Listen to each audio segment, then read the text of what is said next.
ভেবলির মা আজকে উচিত শিক্ষা পেল। রথের থেকে এনে লটকন কিনেছি। অনেক দিন ধরে ভাবছি লটকন মাখা খাবো, কিন্তু লটকন মাখা তো আর খেতেই পারছি না মায়ের বকুনি শুনে। আজকে মা বাড়িতে নেই, আজকে ভালোই হয়েছে লটকন মাখাটা বানিয়েছি। যাই লটকনটা খাই। কি দারুণ খেতে।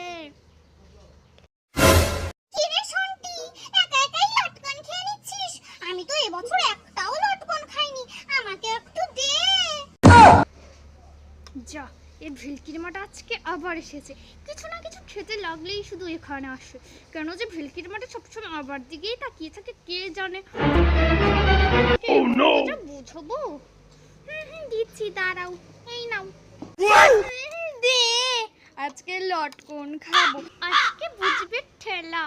কত ধানে কত চাল, খাও খাও, আরো বেশি করে খাও। আবার চামচ টামচ হয় নাকি, হাত দিয়েই খাই।